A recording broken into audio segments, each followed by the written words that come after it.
Oh, Kan? lama. Tu cerita tu lah kan. Jadi cerita rumah berantu ni ramai orang yang alami dan tak tahu macam mana buat. Dan saya pernah ajak dan saya pernah jual dulu kasturi, kijang kasturi, kasturi kijang. Jadi orang ramai-ramai yang ada dalam ni boleh buat.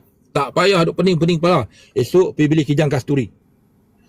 Kemudian tu cari tape besi. Kemudian tu cari ibu garam. Ingatlah, kijang kasturi, tape besi, ibu garam.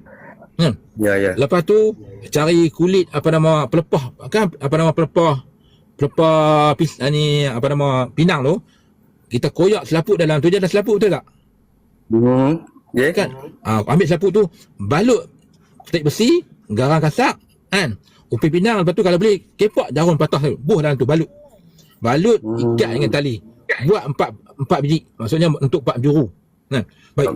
Setiap kali kalau boleh kan, macam saya buat dulu, setiap kali kita balut, jangan putus baca ayatul kursi. Berapa kali tak kisah, balut pelan-pelan baca ayatul kursi. Kemudian sampai 4 tu. Bila 4 bunjuk yang kita buat tu, kita bubuh dia ataupun siram dia dengan kijang kasturi, gantung di penjuru rumah. Try buat. Baik, InsyaAllah. Buat macam tu punjuk, gantung penjuru rumah. Benda tu tuan-tuan, benda tu buat sendiri je. Buat sendiri je jadi. Okey.